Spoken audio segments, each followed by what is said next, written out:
Ok? Então, hoje nós vamos falar sobre o homem de bem. É o ESG, tomo 2, módulo 18, roteiro 2.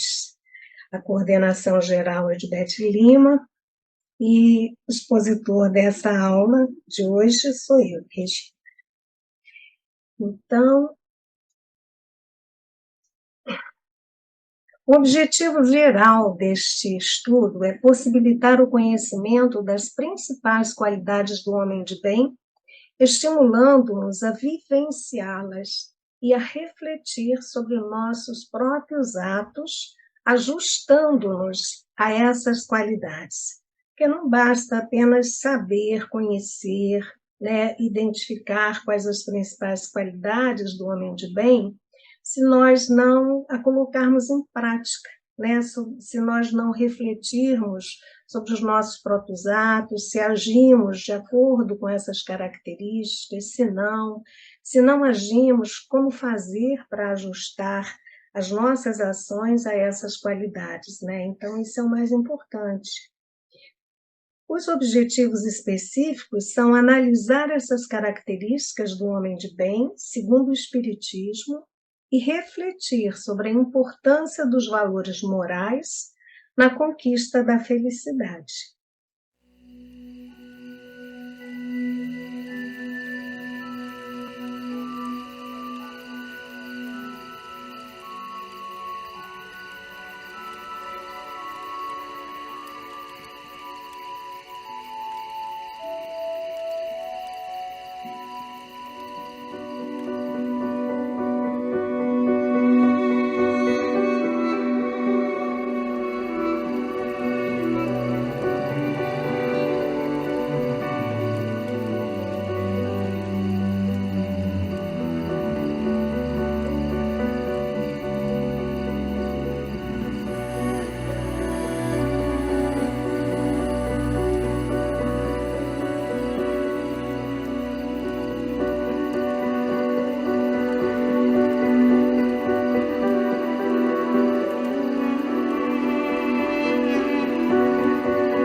Então, dessa parábola, né, do Parábola do Bom Samaritano, no livro Coragem, é um livro de diversos espíritos, né, um livro de Chico Xavier, em que ele psicografa mensagens de diversos espíritos.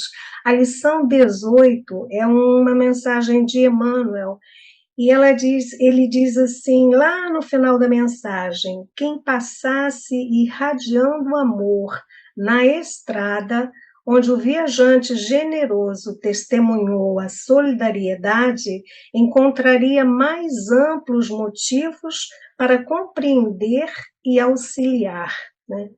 Então, Emmanuel nos diz que não só o samaritano, mas se qualquer pessoa, qualquer homem de bem que passasse por ali irradiando amor, ele se compadeceria daquela vítima daquele assalto e encontraria mais amplos motivos para compreender e auxiliar. Então, o que Emmanuel está querendo nos dizer com isso? No meu entendimento, desculpa, ele nos pede uma reflexão sobre todos esses. Esse aqui eu vou ter que dar uma. Não, vou ficar assim mesmo. Ele pede uma reflexão sobre cada personagem envolvido nessa parábola, né? Então, eu coloquei nesse próximo slide a seguinte pergunta: o que qualquer homem de bem faria se estivesse dentro da parábola? Né?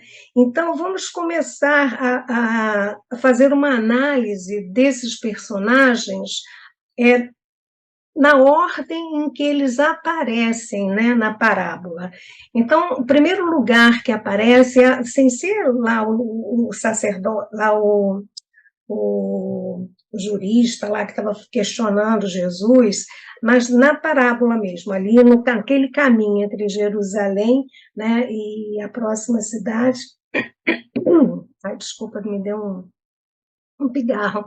Jerusalém e Jericó, que, lembrando, era um percurso assim, de 27 quilômetros, era cheio de aclives e declives, era de 1.200 metros de altitude, com muitos rochedos e buracos, quer dizer, aquele local perfeito que facilita esconderijo de malfeitores, né? Então vinha lá a vítima dos ladrões, a vítima, né, daqueles ladrões, descendo ali, provavelmente com um burrinho carregado lá de utensílios, que provavelmente ele era um comerciante, né, e estava fazendo esse percurso aí para vender as suas peças, e ele é um ser comum, né, que poderia ter sido qualquer um de nós, né, um trabalhador aparentemente seguindo ali com a sua mercadoria, e ele percebe, né, ele percebe que ele não está só, ele percebe que ele vai sofrer aquele assalto, né?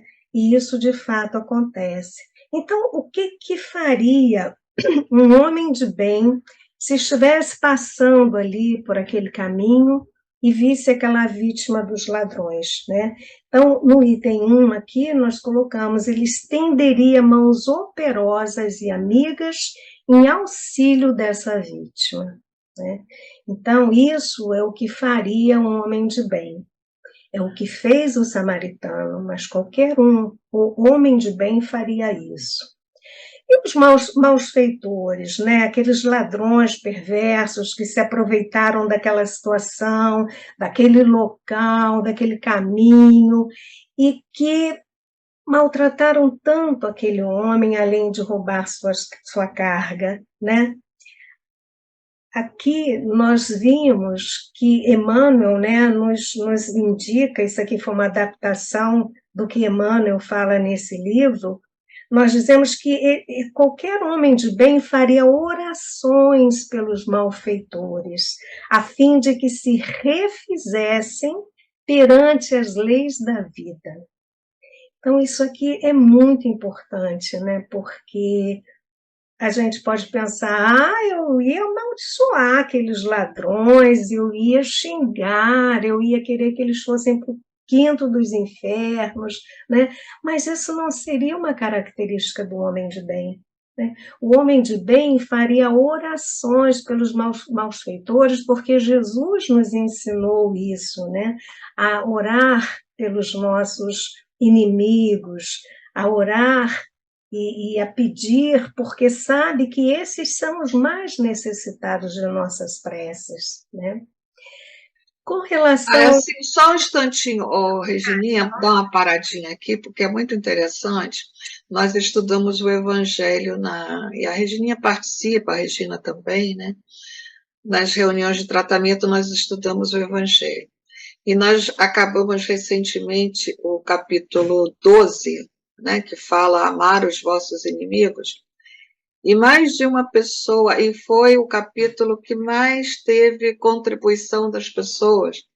Uma delas chegou a dizer assim: eu não sei se eu consigo. Posso fazer todas as outras coisas, mas amar inimigo eu não consigo pensar nisso. Então, é uma dificuldade muito grande para nós ainda, dentro do nosso estágio evolutivo, ter essa visão de que aquele que mais provoca o mal é o mais necessitado da nossa compaixão e da nossa oração. Aqui para ajudar. Desculpa, o celular que começou a falar de repente.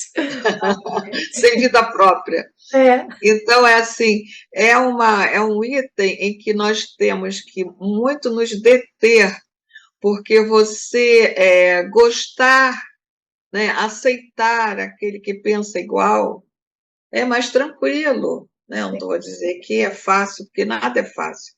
Mas você tem, né, afinidade com as pessoas que pensam dentro do mesmo padrão que você, dentro dos valores, mas você olhar para aquele que está fazendo mal e mesmo assim entender, compreender e chegar ao ponto de amar, aí realmente a gente já está totalmente cristianizada, né? Fica muito.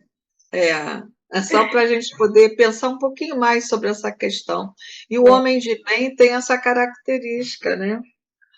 Ou seja, se a gente ainda não consegue, nós ainda estamos muito, muito distantes de ser um homem de bem, né?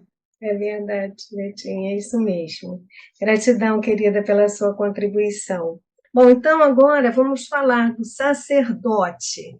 Os sacerdotes eram ministros, né, da adoração em Israel. Eles desempenhavam várias funções, dentre elas, eles atuavam como intermediários entre Deus e os homens, uma espécie de médiuns, né? Eles eram considerados santos. E os levitas eram os auxiliares dos sacerdotes. Então, esperava-se muito deles, né? Nessa questão da lei do amor, da lei da justiça, da lei da caridade, muito se esperava deles. Enquanto eles passam, como nós vimos no filme, eles passam à margem, eles não se tocam, não se emocionam com aquela cena, né? Eles vão ali cheios daqueles seus egoísmos, né, dos seus egoísmos, e não estão nem aí para o próximo, né? Eles seguem a vida deles. Mas se fosse um homem de bem, qualquer homem de bem que estivesse passando ali naquele momento, apiedar-se-ia tanto do sacerdote quanto do levita, que, mergulhados na obsessão do egoísmo, carecem da compaixão. Essas pessoas, assim como os malfeitores, esses que não têm um pingo de misericórdia, de caridade, esses são os mais necessitados de prece, de oração. E assim como o Beth falou, é difícil, é muito difícil orar por eles, é muito difícil apiedar-se deles, é muito difícil ter compaixão deles, mas é necessário, porque são os mais necessitados. Jesus nos diz isso, a todo instante Jesus nos fala isso, então temos que ter esse cuidado, suavizar nosso coração, esquecer que é um malfeitor e orar por eles, pedir por eles, pelo crescimento deles.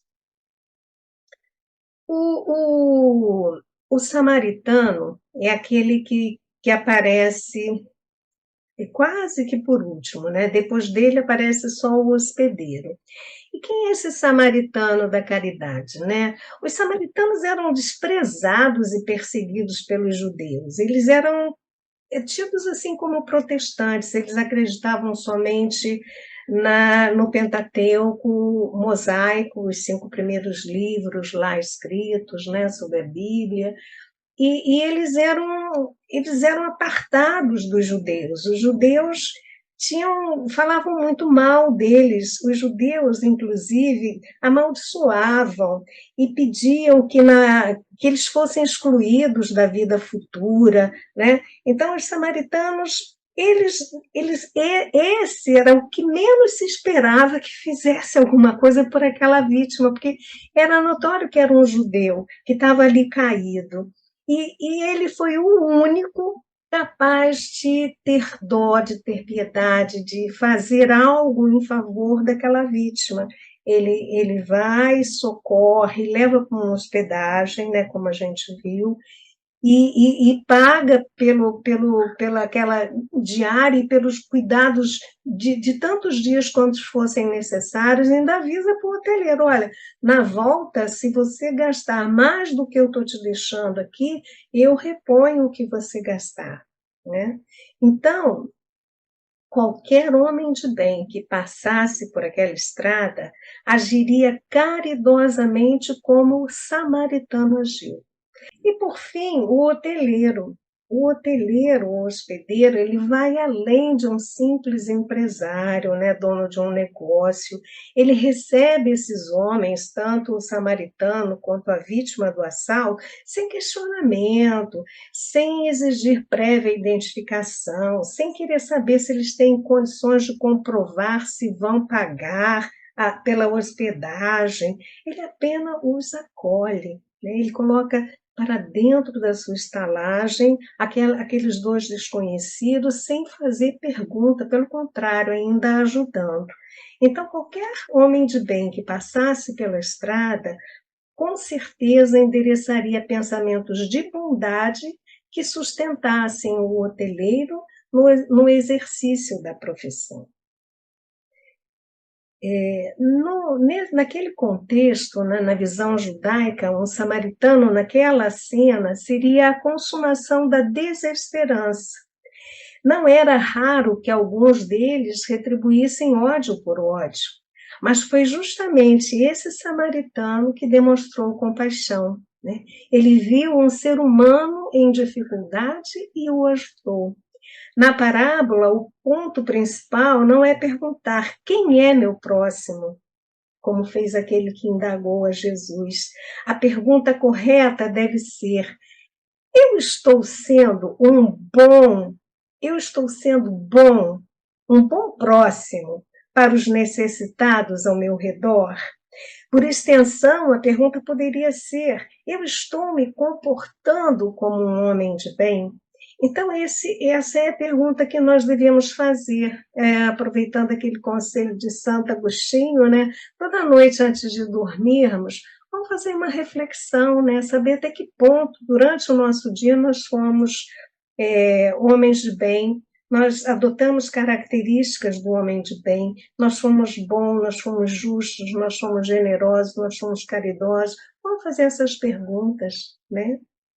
Então, nessa parábola, Jesus indica que guardar a lei do Senhor, cujo princípio básico é o amor a Deus, seguido pelo amor ao próximo, é um comportamento que caracteriza aqueles que são herdeiros da vida eterna. Eugenia? Oi? Então, queridos amigos, boa noite. Tem uma reflexão muito maravilhosa no livro Religião dos Espíritos, falando dessa questão do bom samaritano, questão 918. Se chama um homem bom, que é exatamente todo esse resumo que você falou. Vou falar muito rapidamente, que é muito lindo. Conta-se que Jesus, após narrar a parábola do bom samaritano, foi novamente interpelado pelo doutor da lei, que, alegando não lhe haver compreendido integralmente a lição, perguntou sutil: mestre, que farei para ser considerado homem bom? Evidenciando paciência admirável, o senhor respondeu: Imagina-se vitimado por poderes. Imagina-te de olhos mortos pela enfermidade. Imagina-te caído e desfalecido na via pública. Imagina-te tocado pela moléstia contagiosa. Imagina-te no cárcere. Imagina-te sem pão no mar. Imagina-te em erro sob sarcasmo de muitos. Imagina-te fatigado. Em seguida, ao intervalo espontâneo, indagou-lhe o divino amigo: em teu parecer, qual teriam sido os homens bons nessas circunstâncias? Os que usassem de compreensão e misericórdia para comigo, explicou o interlocutor. Então, Jesus disse com bondade: segue adiante e faze também o mesmo. Muito linda, né? É aquele muito diálogo lindo, que houve entre Jesus e o doutor da lei. exatamente. Só que escrito de uma Exatamente. forma muito maravilhosa, né? Gratidão, minha amiga querida. Obrigada, querida. Fala, Betinha. Eu achei interessante essa abordagem que você fez em relação aos personagens, né, que aparecem nessa parábola, porque aí a gente dá conta da importância de cada um de nós. Se o samaritano agiu dessa forma desprendida, solidária, mas o hospedeiro também, né, o dono da estalagem, na medida em que ele também acolheu esse homem, ele fez a parte dele. Em outras palavras, o que eu quero dizer é que nessa construção do homem de bem, mesmo que a gente não tenha atingido todas essas qualidades, todas essas virtudes, a gente ainda não é um homem virtuoso, mas a gente pode fazer pequenos atos, praticar determinadas ações que possam ir construindo e contribuindo para que a gente possa um dia chegar lá, né? Então, há oportunidades muito fortes para cada um de nós desempenhar um papel. Às vezes é até calando, é até sendo generoso com outra pessoa, mesmo quando a outra pessoa está errando, está falando um monte de bobagem, mas a gente também está calando, a gente está construindo esse homem de bem dentro de nós. Porque não é de uma hora para outra que a gente vai tornar santo, né? Nós somos muito distantes da santidade, mas a gente também já ultrapassou algumas barreiras. Era isso que essa abordagem dos personagens eu achei muito interessante. Gratidão, querida. Isso foi eu aproveitei esse texto de Emmanuel, né, e fiz uma adaptação, acrescentei algumas coisas, mas a base mesmo é esse texto de Emmanuel, é muito lindo. Depois eu vou colocar ele na íntegra no grupo, tá bom? Essa daí. Esse é o 7. Essa aí mesmo. Tá. Então, queridos, aqui na pergunta, né, na questão 918 do Livro dos Espíritos, Kardec pergunta assim: por que sinais se pode reconhecer num homem o progresso real que deve elevar o seu espírito na hierarquia espiritual? Então, aqui primeiro a resposta dos espíritos, né? O espírito prova a sua elevação quando todos os atos de sua vida corpórea representam a prática da lei de Deus e quando compreende antecipadamente a vida corpórea. Então, é aquilo que nós falamos antes, né? Que não adianta só conhecer, né, as leis de Deus, as leis divinas, tem que saber, tem que exercitar, né, tem que colocar em prática, porque senão fica só na intenção e não na ação, né? O que mais importa é a ação. Só conhecer não quer dizer nada, né?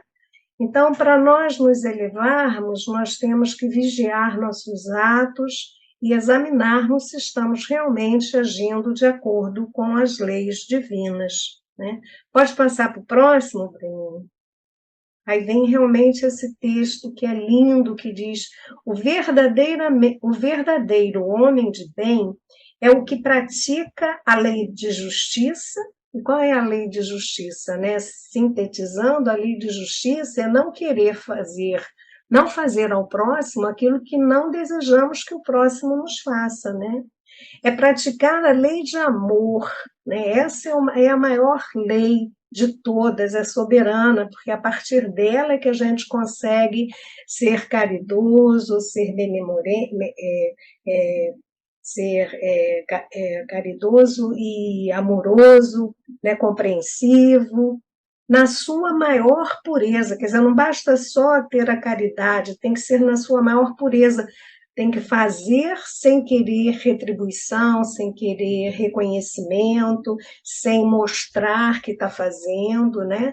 Se interrogar a própria consciência sobre os atos que praticou, perguntará se não transgrediu essa lei, se não fez o mal, se fez todo o bem que podia, se ninguém tem motivos para ele se queixar, para dele se queixar, enfim, se fez aos outros o que desejaria que lhe fizessem, ou seja, a lei da justiça, né? A lei do amor, a lei da caridade e a lei da justiça, né?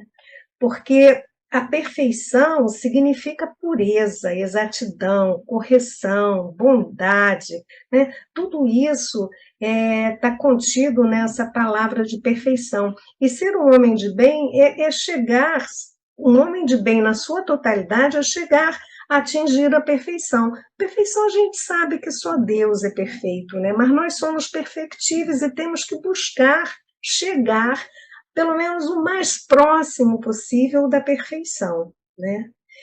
E Kardec, então, pode passar para o próximo, querido? Você me diz o número desse slide aí que eu não estou enxergando? Tá. O 10 de 15. Tá. Então, imbuído do sentimento, deixa eu só confirmar aqui se... Ah, não, 10 é Beth, que eu vou pedir Beth para falar um pouquinho sobre essas características aí que estão no 10. Por favor, Betinho. Tá, então, lendo. Imbuído do sentimento de caridade e de amor ao próximo, faz o bem pelo bem, sem contar com qualquer retribuição, e sacrifica seus interesses à justiça. É bondoso, humanitário e benevolente para com todos, porque vê irmãos em todos os homens, sem distinção de raças nem de crenças. O primeiro momento a gente reage porque assim, eu estou muito distante disso tudo que está aí, né? Já começa a questão de você estar imbuído do sentimento de caridade, e amor ao próximo.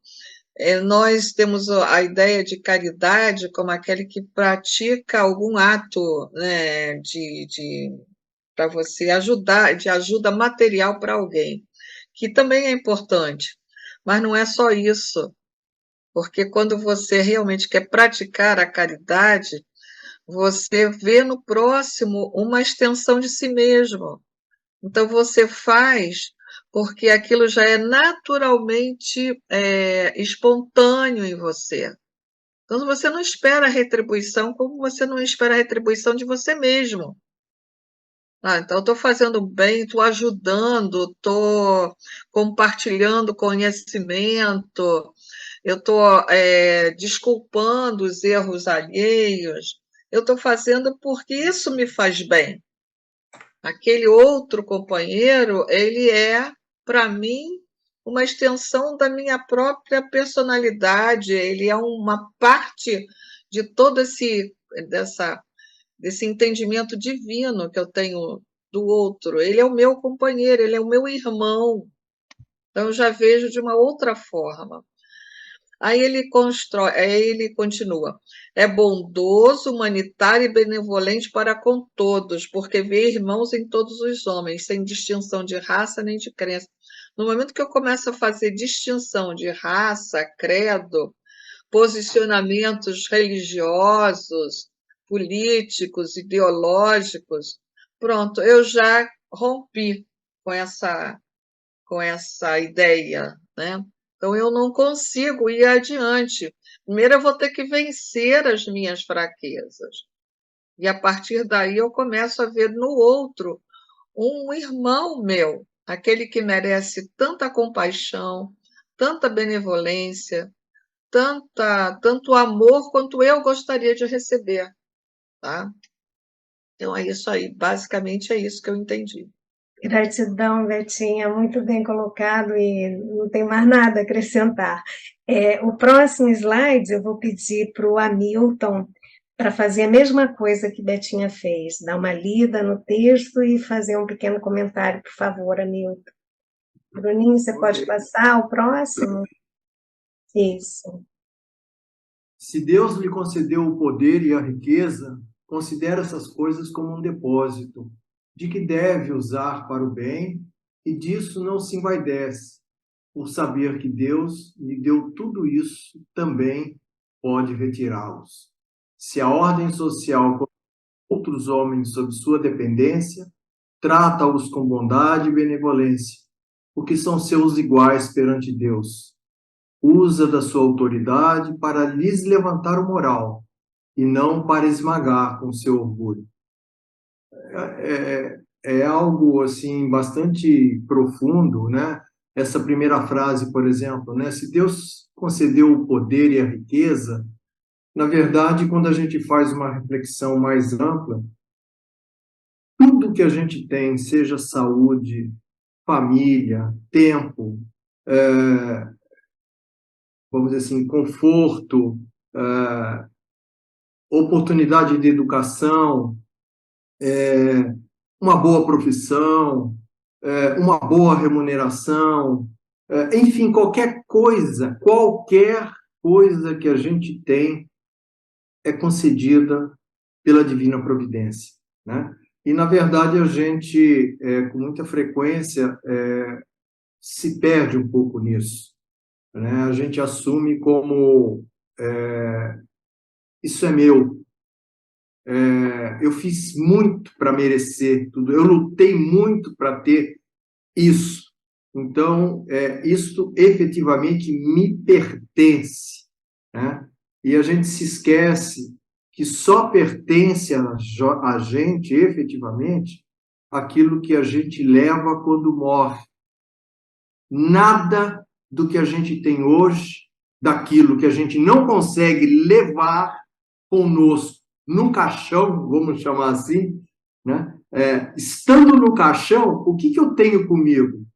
Eu tenho meus sentimentos, minhas recordações, minha memória, minha vivência, meus momentos alegres, meus sucessos, meus fracassos, meus avanços, minhas dúvidas, meus conflitos. É isso, somente isso que eu levo.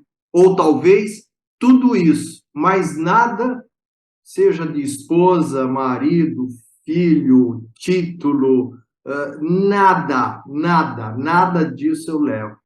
Então, ter consciência disso, mas uma consciência que reflita nos nossos atos, na nossa maneira de pensar, na nossa maneira de sentir, porque isso permeando esse sentimento, isso facilita muito esse processo de descolamento, desmaterialização do nosso dia a dia, dos nossos conflitos, das nossas necessidades, onde muitas vezes a gente se deixa levar pelo egoísmo, pela vaidade, e aí a gente maltrata, a gente tem preconceitos, eu sou mais, é mais importante, tudo que é meu é mais importante, não interessa o outro, ou talvez até o outro interesse, mas primeiro vai resolver o meu problema, e por aí vai, enfim, tudo esse egocentrismo que nos prejudica tanto, né? Então, eu acho muito profundo esse texto que a Regininha traz para a gente, que merece, sim, dentre vários outros que falaremos aqui, uma profunda reflexão para que a gente consiga ir se distanciando dessa materialidade que a gente se vê tão ofuscado, tão cercado, tão pressionado, tão asfixiado, que haja um esforço da nossa parte, é isso que a doutrina e a mensagem de Jesus nos traz o tempo todo. que a gente pelo menos faça o mínimo esforço. Vou lembrar daquelas questões 909, 910, 911, que fala assim, os homens, na verdade, dizem que querem, mas é da boca para fora. No fundo, eles dizem, como que diz, que bom que é assim do jeito que está. E se eu tivesse vontade, né, vamos dizer assim, mas quão fraca é a vontade, porque bastava uma primeira iniciativa, um primeiro passo para que a divina providência pudesse dar a nós aquilo que nos falta para prosseguirmos nessa caminhada, nesse rumo, nesse sentido. Então, a gente tem vontade fraca, a gente é teimoso, a gente é orgulhoso, a gente é vaidoso, né? Então, essas questões todas que são inerentes a todos nós, mas que cabe ao espírito, especialmente, que é privilegiado com esses conhecimentos, esse esforço, essa tentativa, minimamente uma tentativa de prosseguir, de avançar, de ousar, para que possa ser beneficiado por todos esses ensinamentos que a doutrina nos traz, para, a cada dia que passa, sermos um pouquinho mais um homem de bem. É isso aí, Virginia. Muita gratidão, querida, é isso mesmo. Somos ainda muito apegados aos bens materiais, né?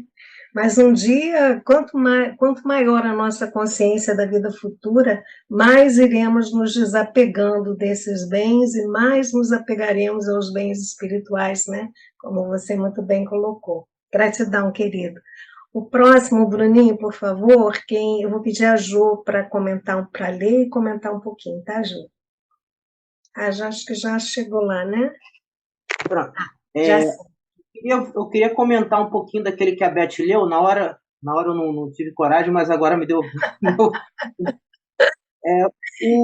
Falar sobre o homem de bem, né? Não teria como não falar sobre viver em paz. E é o texto que eu tenho aqui para o homem de bem, viver bem, ele tem que viver em paz. É a lição que está em Paulo, Coríntios, capítulo 13, versículo 11. Mantente em paz. É provável que os outros te guerreiem gratuitamente, hostilizando-te a maneira de viver. Entretanto, podes avançar em teu roteiro, sem guerrear a ninguém. Para isso, contudo, para que a tranquilidade te banhe o pensamento, é necessário que a compaixão e a bondade te sigam todos os passos. Assume contigo mesmo o compromisso de evitar a exasperação. Junto da serenidade, poderás analisar cada acontecimento e cada pessoa no lugar e na posição que lhes dizem respeito. Repara carinhosamente os que te procuram no caminho, todos os que surgem aflitos ou desesperados, coléricos ou desabridos, trazem chagas ou ilusões, prisioneiros da vaidade ou da ignorância, não souberam tolerar a luz da verdade e clamam irritadiços. Unge-te de piedade e penetra-lhes os recessos do ser. Identificarás em todos eles crianças espirituais que se sentem ultrajadas ou contundidas. Uns acusam, outros choram. Ajuda-os enquanto podes. Pacificando-lhe a alma, harmonizarás ainda mais a tua vida. Aprendamos a compreender cada mente em seu problema. Recorda-te de que a natureza, sempre divina em seus fundamentos, respeita a lei do equilíbrio e conserva-a sem cessar. Ainda mesmo quando os homens se te mostram desvariados, nos conflitos abertos, a terra é sempre firme e o sol fulgura sempre. Viver de qualquer modo é de todos, mas viver em paz consigo mesmo é serviço de poucos. Muito bom, Bruninho, gratidão, querido. Agora, você pode pular dois que está no 12. Esse é o 12? É o 12, esse é o 12. Tá. Então, Ju, você pode ler e comentar esse pra gente? Sim, é indulgente para com as fraquezas alheias, porque sabe que também precisa da indulgência dos outros e se lembra destas palavras do Cristo. Atire a primeira pedra aquele que estiver sem pecado. Não é vingativo. A exemplo de Jesus, perdoa as ofensas, para só se lembrar dos benefícios, pois não ignora que como houver perdoado, assim perdoado lhe será. Eu estava colocando com você no chat, porque me veio também uma outra questão do Livro dos Espíritos, que é a 886, que é o BIP, né? A benevolência para com todos, a indulgência para com as nossas imperfeições e o perdão das ofensas. Então, quando Jesus nos fala qual seria a melhor maneira de acionar esse BIP, né? Exigindo nossa melhor mudança de comportamento, saber também que telhado dos outros também é momento também de reflexão. Então, é ter, assim, não ser muito rígidos com os nossos comportamentos, com regras, com julgamentos, e para não ficar jogando fora todos esses padrões repetitivos que nos afastam da luz, né? Então, o verdadeiro sentido do homem de bem para Jesus, nesse sentido de benevolência, caridade, indulgência, é toda a prática do Evangelho, né? Amor e caridade, e as virtudes contrárias ao egoísmo e o orgulho. Me fez lembrar também esse texto, essas questões do 918, a prece de São Francisco de Assis, né? Que ela é muito, muito assim, pertinente com esse texto, né? Que é o homem que procurar sempre, né? Sempre mais consolar que ser consolado, né? Compreender que ser compreendido, amar que ser amado, pois é dando que se recebe, perdoando que se é perdoado e é morrendo que se vive. E esse texto me faz lembrar sempre Paulo Peixoto nos falando, é isso sim, querida, tá certo, querida. Ele sempre falando assim, porque ele, assim, no meu coração tem essa reflexão que ele exerceu essa caridade. Essa caridade foi muito plena. É um homem simples, como todos nós, de muitas mazelas, como todos nós, mas o que ele desempenhou aqui na Terra foi muito grande. Então, essa eu acho que ele conseguiu. A gente está recebendo essas gotinhas, né? Que seremos, sim, espíritos de luz. Mas ele exerceu com muita caridade esse homem de bem no coração dele. É o que eu tenho para falar um pouquinho. Obrigada. Eu que agradeço. Olha só, interessante que a Jo falou uma frase que me fez lembrar, eu não sei se eu vou falar exatamente igual, uma frase bem popular, que assim, quem tem telhado de vidro... Essa que eu não, esqueci. eu achei que você ia falar, não Eu joga pedra no telhado alheio. E o nosso telhado é muito frágil. A gente fica tirando pedra no telhado dos outros. E, assim, é indulgente para com as fraquezas alheias, porque sabe que também precisa da indulgência dos outros. Porque se a gente começar a olhar para dentro de nós, vai ver que nós precisamos melhorar em muitos aspectos. Talvez não aqueles que a gente esteja acusando o nosso companheiro, mas tem outros defeitos nossos que são também factíveis, né? Podem ser objetos de grande crítica do alheio também, né? É isso. É verdade, meninas. E assim, tudo isso do BIP, né, que a Jo falou, a base, né, é a caridade, né? A base é o amor, a caridade, né? E Paulo era tudo isso, né? Muito bem lembrado, muito bem colocado, saudade enorme. Muito bem. E também esse gancho aí que Betinha pegou, né, do telhado de vidro, e a gente está sempre atirando pedra no telhado do outro, vendo o argueiro no olho do outro, esquecendo da trave no nosso olho. É isso aí, somos ainda muito imperfeitos, né? Mas um dia chegaremos lá para frente e para o alto, como diz nossa querida Lili. Bruninho, pode passar o próximo, querido?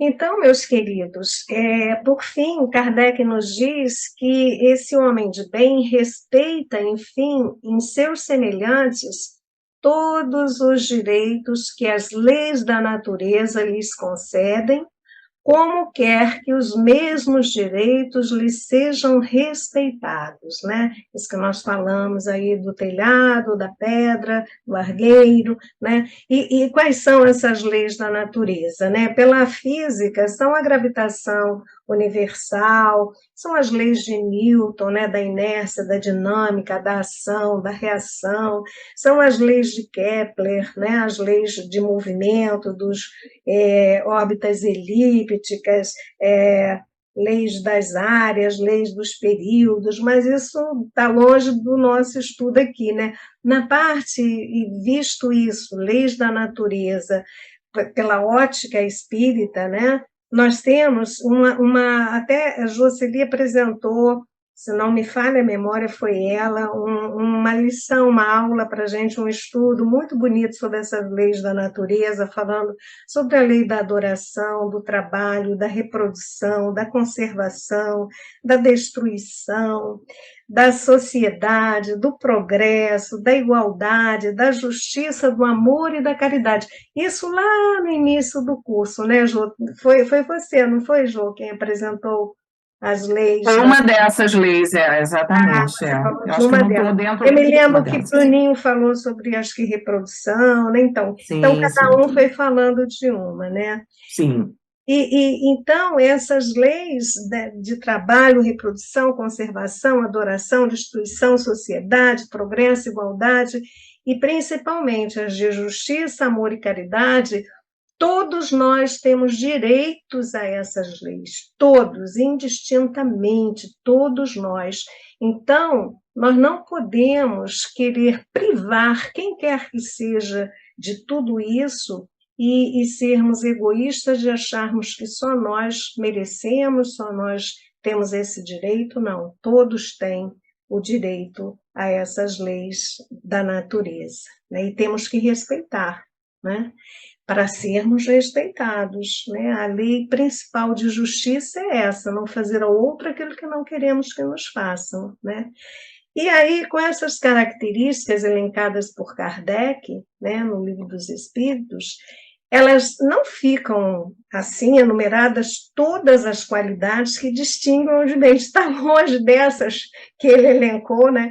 Mas não são todas, há muito mais, né? Mas aquele que se esforce por possuir as que acabamos de mencionar, né, no caminho que se acha, que a todas as demais conduz. Nosso caminho nos conduz a esse homem de bem. Como eu falei, somos perfectíveis e vamos correr atrás da perfeição. Ah, mas perfeição não existe, só Deus. Não importa. Vamos correr atrás de chegarmos o mais próximo possível disso, né? Melhorarmos dia a dia, né? E, para finalizar, nós sabemos que não é fácil, né, chegar nesse nível de evolução. Beth está sempre nos lembrando disso, e eu acho ótimo, porque nos coloca pé no chão, né, que às vezes a gente sonha, acha que começa a falar, mas eu já sou tão boazinha, sou tão legal. Não, somos não, né? Ainda tem muito que aprender, né? Mas já que carregamos várias imperfeições, né, várias situações em que somos individualistas, julgadores, e que ainda queremos que todas as nossas necessidades sejam atendidas, sejam satisfeitas, mas aos poucos, né, um dia de cada vez, respeitando as leis divinas e as leis dos homens, vamos caminhando até esse espírito perfeito, né? Por isso devemos passar a pensar no próximo, não criticando, não fazendo pré-julgamentos, perdoando, sendo caridoso e amoroso para com todos, né? Principalmente se forem subordinados nossos, né? Que saibamos respeitá-los, e como subordinados, que saibamos também respeitar nossos superiores, né? O respeito é fundamental numa sociedade, né? Nós temos que aprender a exercitar essa norma, essa regra, né? Então, Chico Xavier era um grande exemplo, né, de um homem de bem, né? E nós vamos agora, chegamos ao final do nosso estudo, e vamos colocar uma música do Nando Cordel, que ele retrata tudo isso que Kardec sintetizou aí como características do homem de bem, quase que exatamente como Kardec colocou. É uma música linda e eu espero que vocês gostem. Por favor, Bruninho, no próximo slide tem essa música. Tem, por fim, uma reflexão. Beth, você pode ler essa reflexão para a gente? Leio sim. O amor resume toda a doutrina de Jesus, porque é o sentimento por excelência, e os sentimentos são os instintos elevados à altura do progresso realizado. No seu ponto de partida, o homem só tem instintos. Mais avançado e corrompido, só tem sensações. Mais instruído e purificado, tem sentimentos. E o amor é o requinte do sentimento. Está no Evangelho segundo o Espiritismo. É muito lindo, né? Esse texto é muito lindo. Então é isso, queridos. Vamos tentar atingir, né, esse requinte do sentimento, que é o amor, que é sublime. Bruninha, agora então, querido, o próximo, que é a música. Só clicar em qualquer parte, tá?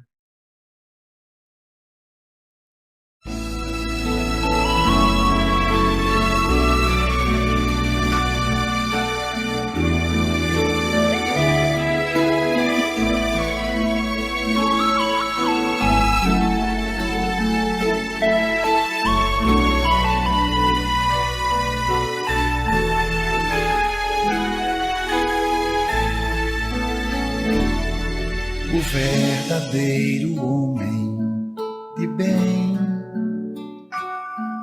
é aquele que pratica a lei de amor,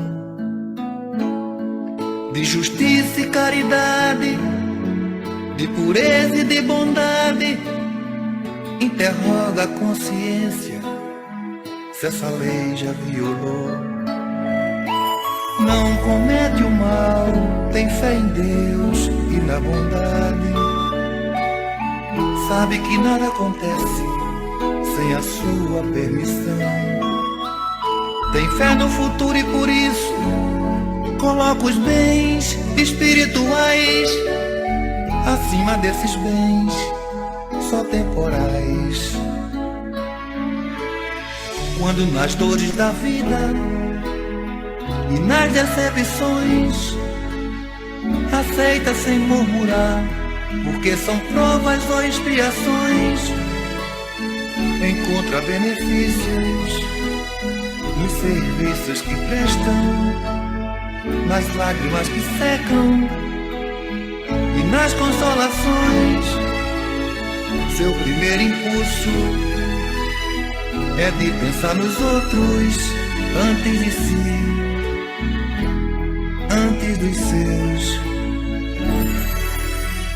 É bom, benevolente, humano e muito mais. Nem de raça, nem de crença, distinção ele não faz. Respeita todas as convicções. A caridade sempre é seu guia. Não tem ódio nem rancor, nem desejo de vingança. A exemplo de Jesus, perdoa todo dia. É indulgente com as fraquezas alheias.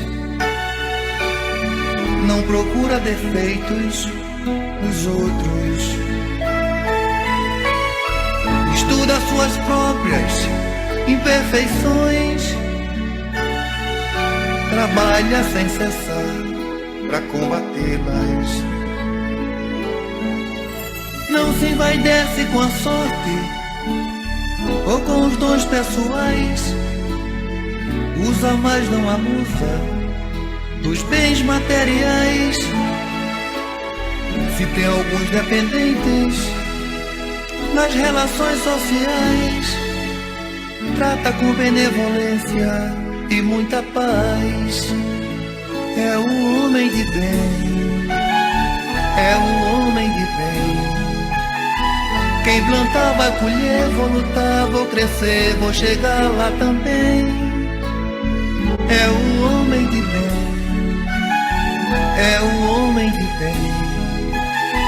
Quem plantar vai colher, vou lutar, vou crescer, vou chegar lá também.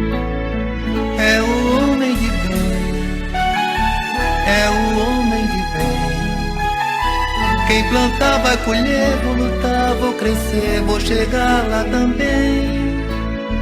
É o homem de bem, é o homem de bem. Quem plantar vai colher, vou lutar, vou crescer, vou chegar lá também.